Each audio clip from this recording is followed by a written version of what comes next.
DG Stéphane Balamwange Congo ya Lumumba Congo Tafachi Beton Tango ekoki oyo Tango ango yango yo ekoki Tolanda kango Papa Stéphane Balamwange Oh yeah. Voilà. Bande ko boali ko tala biso to pesi bino mbote tala esengo na biso zala kaya ko zala na bino elongo poto beta masolo ya mboka. Masolo ya mboka nini? Masolo ya République démocratique du Congo, mboka na yo, mboka na ngai, mboka na biso no solisanga o zala ka mboka moto moko te. Eza mboka na biso nyonso mboka ya libota mobimba ya bayi Kongomani de père et de mère. Mboka na biso ezali mboka oyo ya elaka, ezali mboka oyo epambolama. Nous sommes riches. Na mai na biso toza riche, na bazamba na biso toza riche, banyama bazangi biso te, mabele na biso bwaki ngubo bwaki masangu, eboti mabele na biso eza na ba diamant, eza na ba cuivre, eza na ba manganèse, eza na biloko kili tala eloko wapi ezali kokotsa banguna makasi na mboka na biso po basala biso mabe mikolo nyonso. Alors biso tolobi tokolala pongi te, biso tango koki RDC, biso ba patriote bato balingi mboka na bango, tokobundela mboka na biso po les quatre coins au mabe koki koya mabe ekotate mabe ekomate tala lelo suto zobeta masolo ya makasi secret ya makasi wali ko bimisela bino tokobetela bino lisolo ya Aden ya Mouzé Kabila. Mouzé Kabila akoti na bokonji toyebi na Congo makasi na 1997 nde toyebi Mouzé Kabila. Mouzé Kabila na ba parcours na nyonso makina enenga sala umela makasi na Zamba après un certain temps soutenu par l'Ouganda, soutenu par le Rwanda et soutenu aussi par une partie de la communauté internationale de bakumba eti katanga bandu na koti kisasa abotoli Mobutu pouvoir. Kabila Mouzé a komi mokonji na mboka oyo. Kabila Mouzé a kambi mboka na biso pendant plus ou moins 4 ans parce qu'il a bandi na 97, a koufi na 2001, a koufi le 16.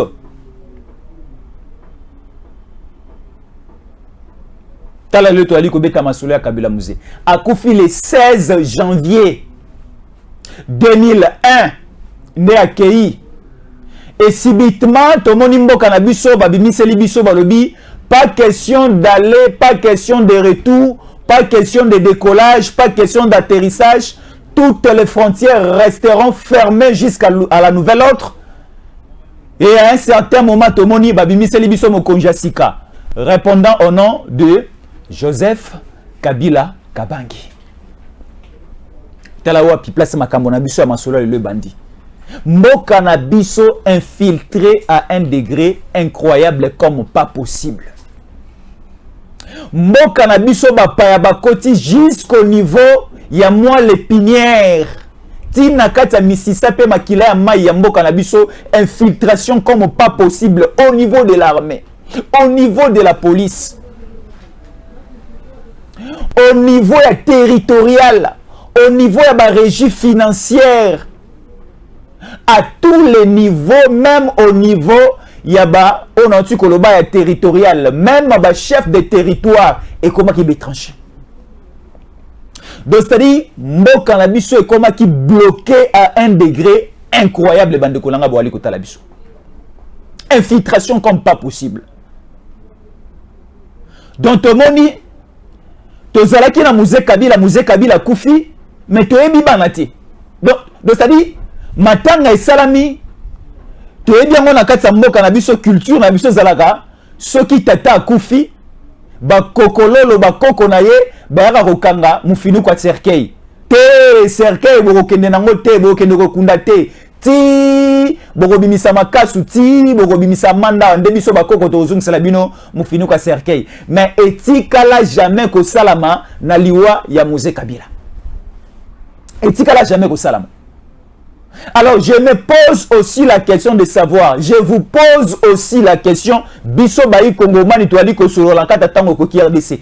Est-ce que Mouzé Kabila tango akufi awa na niveau parler des membres bazwaki nzoto na ye bake nango vers quelque part ntango nzoto wana ezongaki mpo to ya kolela na kati ya Kisasa. Est-ce que bafongolaki mofinuka cercueil mpo toyeba effectivement aza na kati? Question mark. Matanga ya Muzé Kabila esalami bazwi cercueil oyo ezalaki na nzoto ya Muzé Kabila bake kotika yango na Gombe na esika oyo tobengaka mausolée non loin ya boulevard Church vers la banque centrale na Gombe. Biso stoyebi bandeko ya poto boyebi Gombe, bandeko boyotalanga na Angola, na Afrique du Sud, na Canada, na Washington, na États-Unis, bandeko Australie, bandeko bali kotalanga mokimo boyebi Gombe bien. Ba Congolais de père et de mère ti bao bazana Katanga, bao bazana Sud Kivu na Nord Kivu, bandeko bali kotalanga na Ituri, bandeko musu bali kotalanga na ba pays belé Afrika bali kotalanga yi toyebi Kisasa na biso, toyebi mboka na biso. Un vrai Congolais ya mboka na ye. Nga na yebi Kisasa, na yebi Matadi, na yebi Lubumbashi, na yebi Goma, na yebi Kananga, na yebi Mbujimayi, parce que nazwa kata na ngai ya kotambola na Congo profond po na yeba mboka na ngai. Elengi na ngai ezala okende Paris kolia shawarma, kolia sandwich te. Elengi na ngai ezala kana kende kolia lituma epa ya Bangala. Elengi na ngai ezala kana kende kolia ndakala epa ya Baluba. Elengi na ngai ezalaka na kende kolia mbisi ya mai na Kisangani. Elengi na ngai ezalaka na kende kolia fufu ya masangu na Bandundu. Elengi na ngai mususu lisusu ezalaka na kende kolia mbisi ya kokauka bien likaya bukuna na océan na mwanda na Bakongo. Tala elengi na ngai place ezalaka. Donc bison stoyebi Gombe. Alors bazwi nzoto liwa nzoto ya papa Muzé Kabila bake kotia yango na mausolée na ye na Gombe vers la banque centrale vers le boulevard Church. Musika mingi te na palais de la nation bake kotia nzoto na ye kuna. Mais bandeko nanga lelo oyo soki oke kuna na mausolée ya Kabila place batia cercueil na ye nzoto na kati ya lisusu te. Pourquoi nzoto eza lisusu na kati te bokoka ba révélation sikoyi? Bokende bo fongola bota na mausolée. Est-ce que effectivement nzoto ya Nkondo Muzé Kabila eza na kati? Je ne pense pas. Ezalité ezate bazoki masiko nini Aden bandeko na ngai mayele ba médecin bali kolanda ngai toyebi Aden elingo kolakisa nini? Examen ya Aden nde elobelaka paternité ya mutu, elobelaka appartenance ya mutu, elobelaka makile ya mutu o eza entre tata na mama, o eza entre mwana na tata, mwana na mama. Bakoyeba ndenge nini Jésus yankole aza mwana ya tata na bango. Bakoyeba ndenge nini Rabbi Mister Bango aza mwana ya mama na bango. Bakoyeba ndenge nini ke Stéphane Baramwangi aza mwana ya tata na bango. Bakoyeba ezala tata aza vivant, ezala tata esi akufa mikolo mwa leke belé bande leke mwa ebele. Bakoyi kozwa mikuwa ya tata basali ba test na bango wa Aden desko ko justifier ke naza mwana vraiment ya tata na ngai. Siko Muzé Kabila toza na besoin ya mikuwa na ye. Tomeka kosala ba test à Aden te ba eske ba Ibrahim baza vraiment bana ya Muzé Kabila. Toyeba effectivement bao nyonso bali kosala ba makelela eske baza vraiment bana na ye parce que John Numbi a sali ba révélation ebele. Après les révélations de John Numbi et le 6e sens pe bato bakambaki biso kala ba ke mabe koki koya dans les jours à venir ba longola des gens nzoto place wana destination inconnue. Te baluke la biso nzoto Muzé Kabila. Baluke la biso nzoto na ye. Tota eko sepela avec le président Tshisekedi Félix tango azongi seli biso ba relique ya Lumumba. Minu ya Lumumba, tala, Lumumba kufi vers 1961, 62, 63 comme ça, si ma mémoire est bonne. Bolimbi Sanga Sogi na Bossani et aussi essayer de rectifier si vous avez la précision de la date. Lumumba est mort vers 1960, 61, 62, 63. Lumumba est mort. Mais Lumumba a kufi il y a de cela plus ou moins 60 ans passés. Maintenant, Minu na eti le zali, Mikou na eti le zali, président Félix Antoine Tshisekedi Tshilombo avec sa diplomatie na motema na malamu abundi pour que Minu ya Lumumba elonga la Belgique, baya nango awa, bakoti on nakata cercueil, bakundi Lumumba awa, basali mausolée na niveau échangeur limité na 18e rue. Donc cela veut dire moto akoki kokufa après 50 ans mais miku ekoki kozala ko servir na mambo ebele minu na ye ekoki kozala ko servir na mambo ebele. Alors miku ya Mzee Kabila o akufi na 2001 lelo tozana 2023 il a déjà fait 22 ans depuis que akufa. Donc miku na ye ekoki ko servir ke basela ngo examen ya ADN baye banga soki Jésus encore na zamwana ya Mzee ba mekana nu miku na ngai bakutanisa yango na miku ya Mzee baye basoki nazali mwana na ye. Lokuta na vie eza mabe lokuta bakangelaka yango. Lokuta na lobi lokuta na vie bakangelaka yango. Du mensonge, le mensonge. Ce qui toke kota na libeko ya mboka, ce qui toke kota na ba loi ya mboka, dans les droits lokuta pesa condamnable. Awa nani John Enumbi auti koloba. John Enumbi venait de faire des révélations que tozaki na bapaya o bakambi biso pendant beaucoup d'années. Souci na bango zalaki mboko kende liboso te. Souci na bango zalaki kimie za na mboka o te. Et il travaillait pour le profit des Rwandais, pour le profit de Kagame. Et Kagame zalaki mapeka likolo lorsque Tshisekedi n'était pas encore président dans ces pays. Et c'est pour cela même c'est Kagame, même Yoweri Museveni et les différents pays de l'Est de l'Afrique, bitumba na bango zalaki ke le papa na biso le Sphinx délimité Etienne Tshisekedi wa mulumba azwa bokongité parce que soki papa Etienne azwaka bokonginde pito palo ya makasi bosoto bato belé elinga ko bima babundi babombi vérité mais ndenge Koffi Olomide aloba na loyembo na ye ezaki na album avait 12 aloba lokuta eyaka na ascenseur na vitesse makasi ya TGV. Mais vérité est à malé ben escalier peut comme rakaka. La vérité peut prendre 50 ans, 20 comment. La vérité peut prendre 40 ans, 20 comment. Mais ça finira toujours par arriver. Voilà la vérité commence à triompher. Il faut faire l'ADN. Toluki sikoyo te nzoto ya Mzee Kabila zapi. Nzoto ya Mzee Kabila au niveau ya mausolée na gombezate.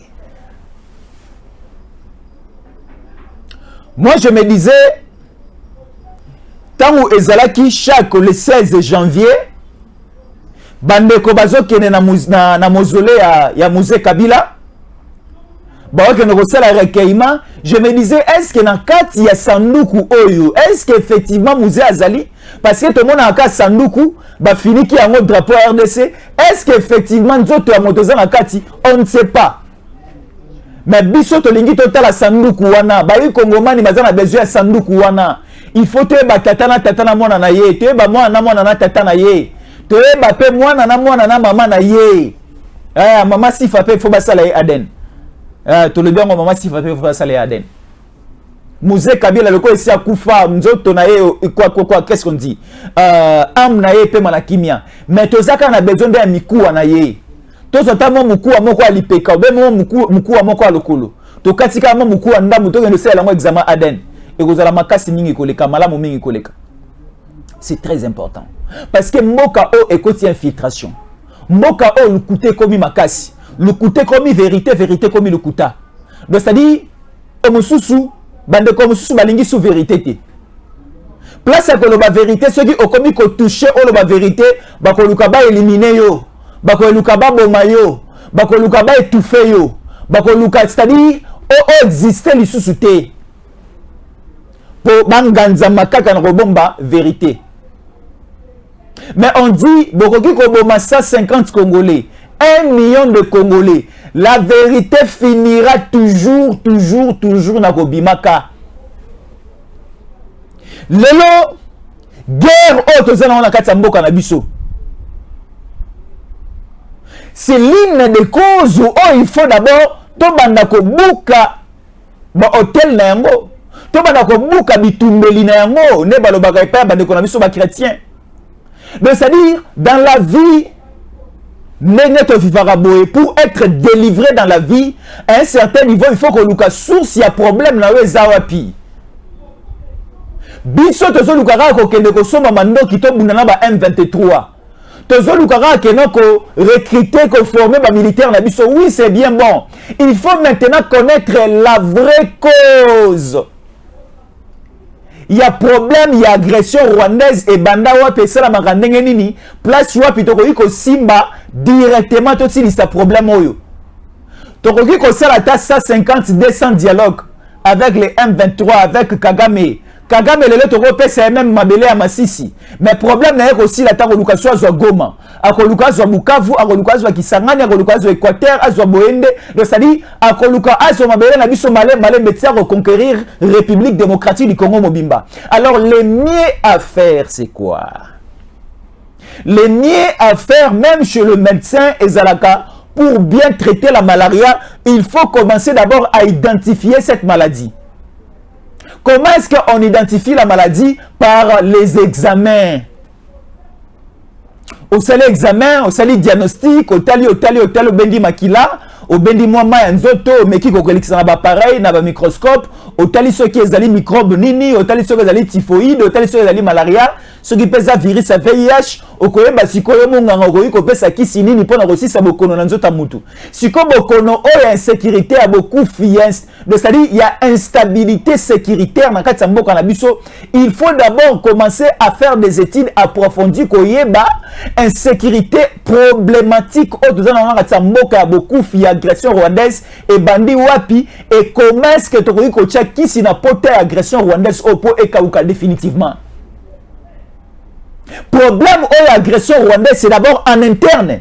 Avant d'attaquer le Rwanda, avant d'aller attaquer les M23, il faut d'abord en interne c'est la biso na biso. Tala omona libota, ceux qui omoni ndoki ya libanda. Bona nanga bien. Ceux qui omoni na kati ya famille ndoki ya libanda a koti avec beaucoup de facilité à l'occuper na kati ya libota, à l'occuper na kati ya ndaku. C'est que ndoki moko ya kati ya famille a fongolé la porte, a panzé liégé. Il faut que tu retravailler ensemble. Les alarabongo. Donc ça dit si aujourd'hui ma voisin bazali ko arriver na kosala biso mabe si facilement, donc ça dit c'est qu'il y a des gens en interne de notre pays ici. Na kati ya libota na biso bayi kongomani bali ko lakisa bango ba piste d'entrée bali ko favoriser bango makambo.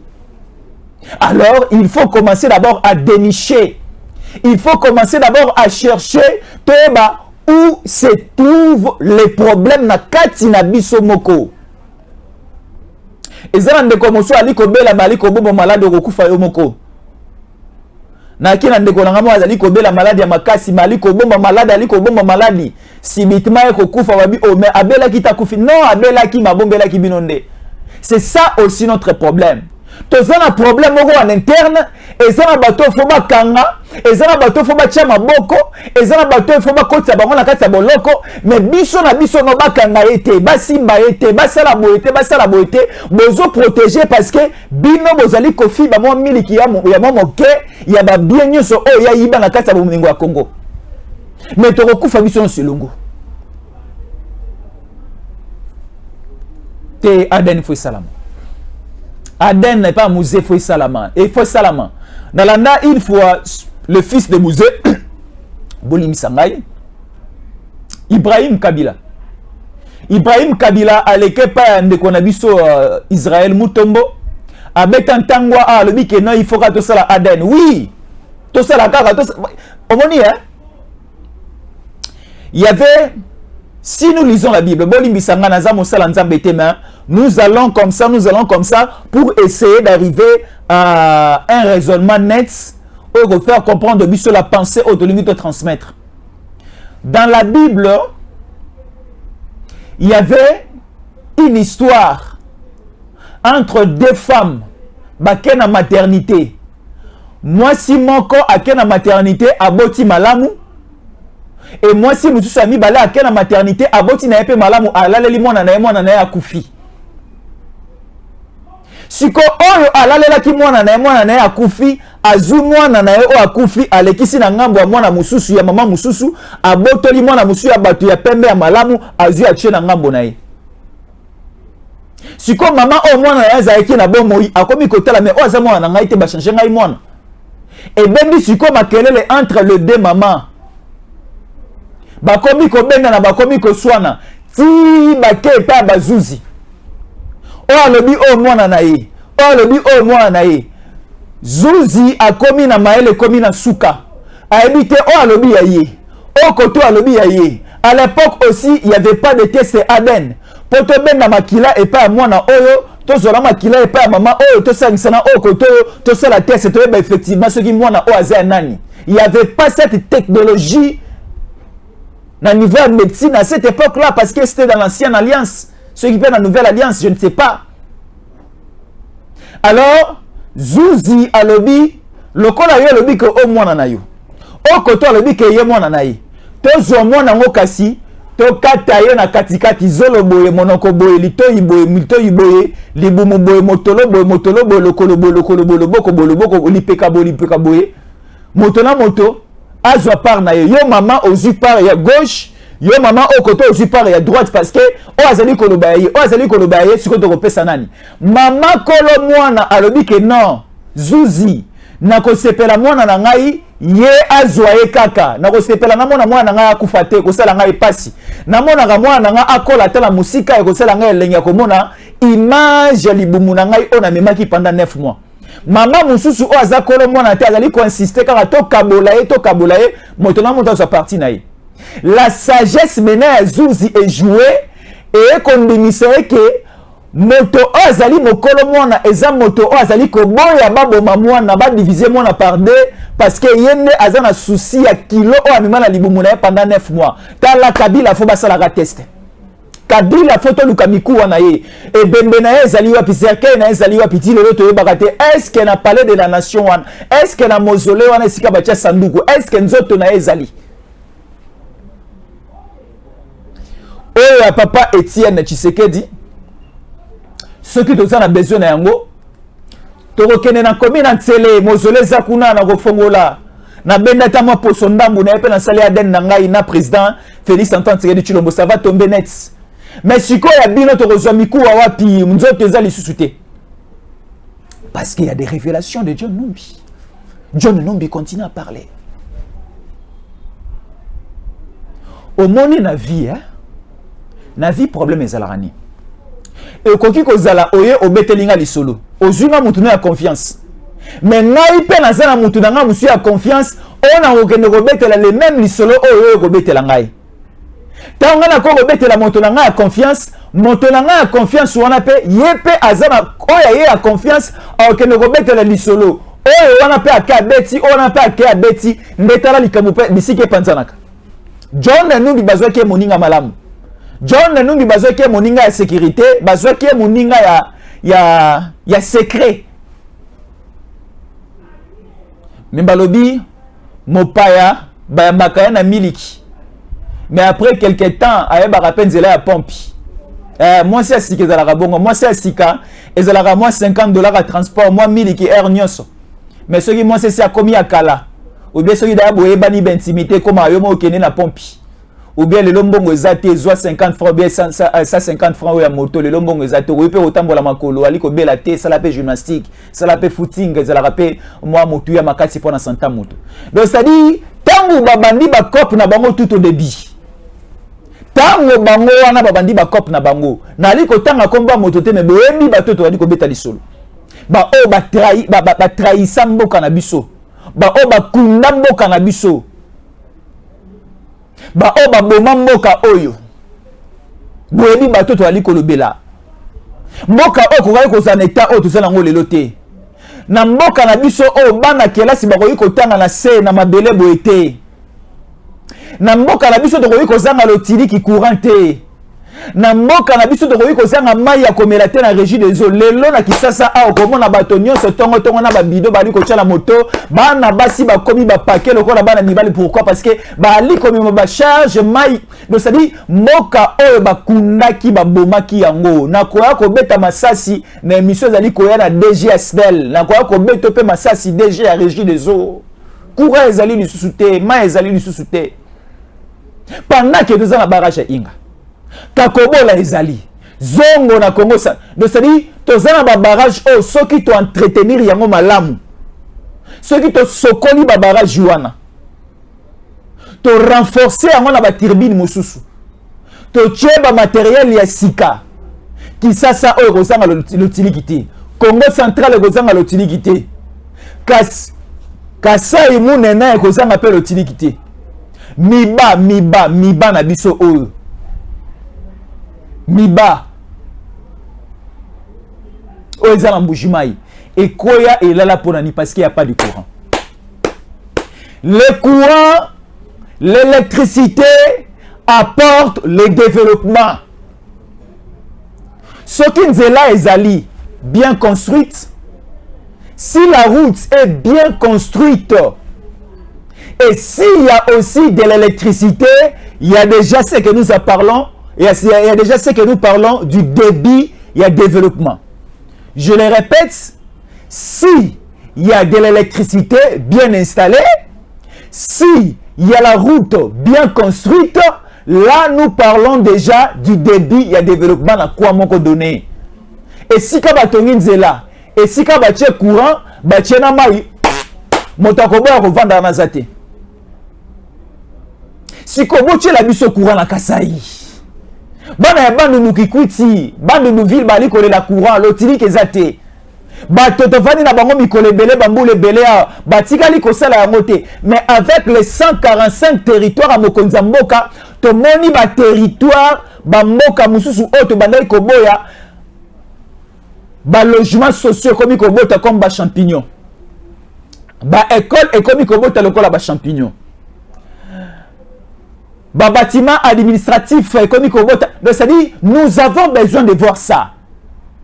Le développement commence par quelque part pour aboutir à une hauteur que nous rêvons. Pendant autonga étage, au autonga il y a 10 niveaux, il y a 15 niveaux. Il faut d'abord commencer par la fondation. Ce qu'on dit fondation, il y a un arrêt de chaussée. Il y a premier niveau, deuxième niveau, troisième étage, quatrième étage, cinquième étage, sixième étage. Jamais tu as comment on a ça à Mokili. Oh, on dit que tu as un dixième étage, bon, tu as un deuxième étage, bon, tu as un 5. Non, ça débute du jour, na koti bolana libulu ya makasi. Biso basala biso banzela na Kisasa na Congo, nzela bazali kotongelo nzela likolo ya zelo. 3 mois, 4 mois, 5 mois nzela baby. Pour nani mosolo ebele bimaki na caisse à l'état, mais ba utiliser mbongo wana nyonso te batongeli biso banzela ya mabe. Moi je vis à Kinshasa, na Kinshasa. Bazali kotongela biso banzela avec le programme Chile Gelou. Bazali kotongela biso banzela avec le programme Oya 0 trou na Kisasa. Banzela est tongami avec le programme à 100 jours na Kisasa. Moi je suis à Kinshasa et j'avais aussi montré les images na tango koki RDC. Tala batongeli biso banzela o même bana na biso après 3000 ans bakoya na mboka oyo bakoya na Kisasa oyo banzela ne ko bebate. Bazali kotonga banzela avec de la volonté. Kenzele oumela et servir ba Congolais et servir aussi ba o nyoso bakolinga basala ba activité na bango likola nzela wana. Biso pe ba Congolais ba i Congomani ba Kinois ba Kinoise ba liko sala biso biloko to respecter pe to batela yango. Kobwaka déchet, kobwaka saleté na kati ya kanivo teza mabe. Mbule linge bana Kisasa ba inondation ko salama. Bomondenge salami na Chine, bomondenge salami na Maroc, bomondenge salami na mikili musu ba paya. Alors biso to batela l'environnement na biso, c'est très important. To batela l'environnement na biso. Mama F Bazaï bae, mais quand un peu ko la musa secteur wana c'est vous, la ministre et environnement, parce que to ali ko mona po ali ko sala musano malamu. Sala en sorte que au réveil conscience na biso la musa biso. To battre l'environnement na biso c'est très important. Environnement les années sur ali ko zinga aussi ko zali. Lona nzete protéger nzete ko kata nzete bikatela te parce que batekela biso bazamba batekela biso banzete to mona na Congo na biso oyo banzete babua oya minene wana ezolongo bo Équateur ezolongo bo Bandundu ezoke na port Matadi ezokatisa mususu na Rwanda mususu kende na niveau ya Uganda donc c'est-à-dire na Kampala bateka donc c'est-à-dire biloko et bima na mboka o sans même demander la permission à biso bayi Congoman. Bisalela Mwanza. Sikoyo fini la récréation. Moto na moto il faut répondre na ba axe na yo apozaki. Moto na moto il faut répondre na ba axe na yo apozaki. développement ya mboka ebandaka nde wana. Développement ya mboka ebandaka na respect ya mibeko. Soki to bandi ko respecter mibeko, soki to bandi ko respecter ba bien public, nde développement ya mboka ekobanda. Comment expliquer quelqu'un va payer plus ou moins 200 et quelques millions, 200 et quelques millions, 208 millions, 210 millions, 230 millions de dollars pour otonga un bien public, otobengi bukangalonzo, ozimbongo nyonso, ole. Siko oza moto, obi oza moto te. Tant mon respect à ba bien public ezate, mboka pe ko se développer te. Siko manque ya respect à ba bien public ezaki na régime passé. Na régime ya ba matata, na régime ya bato nyonso bangola ba yiba ba kesa l'état. Bandako ya l'état nyonso ya CNSS, bandako ya l'état SNCC, bandako ya l'état ya Onatra, bandako ya l'état kili. Nyonso ekende epa ba deuxième makango. Et pas le troisième macan, et pas le deuxième bureau. Donc, rafla bazwa banda kuno sur l'État, les fonctionnaires à l'État, bali ko ça na l'État, les na l'État, les baza na bisika ko panda te, l'État za na banda ko repesa bangote. Parce que ba bien sur l'État, eza na groupe de gens moko ba bloquer yango. Ceux qui ba tourni et commis acharnement, ceux qui ba tourni, oh il y a de la dictature avec ces régimes. Donc, oh il y a l'État, eza l'État. Ba pesio motuka l'État tango ali ko sala na l'État ceux qui musala esili zongisa motuka l'État ozali ko vanda na ndako ya l'État ezanda kuna yote obeta CT sikana solingi ko beta o ali ko vanda na ndako ya l'État ko tia ba locataire na cave te parce que ezanda kuna yote ezanda kwa l'État ba pesio ndako ya l'État o divisango par deux côté yo vanda côté tia ba locataire ce n'est pas ça l'État est pesa que ndako occupé yango yo moko ezala bande ko musu ba bima déjà pension ba pesa pe déjà monga pension mais atingami na ndako ya l'État lingi ko libérer ba nyonso ba nouveau recrue o ba koti na kati sa fonction publique na kati sa misala ya l'État ba zana bisika ya ko vanda te bino bonganzami tala ezana concession moko ya l'État ezana niveau limité concession à l'État ezana niveau limité ba kotisa ba locataire na kati ya ba concession na ezana ba kondia ba entreprise wana ba société wana ba zoa comme pas possible ba zoa comme pas possible ba zoa donc ça dit respect ezala ki lisusu te alors il faut to landela makambo wana mike awa bandeko ebele bazali kosepela chef de l'État Aouti États-Unis, chef de l'État Azui Maloba, na 78e assemblée.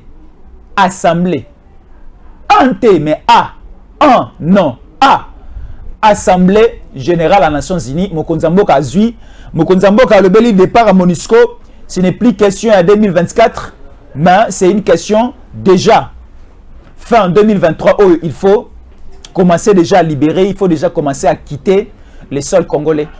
Et le chef de l'État a pris parole, il a parlé de beaucoup de choses. Alors, ce n'est pas simplement ça.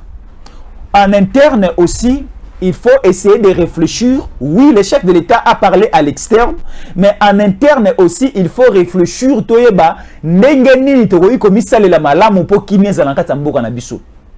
Yo posa na eloko moko yiko sala pona kimi mboka na yo ngai pe nazana eloko na yiko sala total akaba konzili kolote ono chiseke na loba iso akomi mokonza mboka guerre ko sila mais yo ozali ko sala nini po guerre sila mokonza mboka azali ko bunda mais yo oza toujours na bapaya oza toujours na benemi pona ko kokisa ko pelisa ko sala boko tia ko tia pétrole na moto epela na mboka tout si la ka mokonzi charge à makambo ten yo na mituna nini okogi ko sala pona mboka na yo nini okoki kosala mpona développement ya mboka na oza na poto oza na mwa solo oza na États-Unis oza na Canada oza na Chine oza na Australie oza na Nouvelle-Zélande oza na mikili nyonso esika nyonso ekutameli yo ozali kotala biso nini okoki kosala mpona kotombola mboka na yo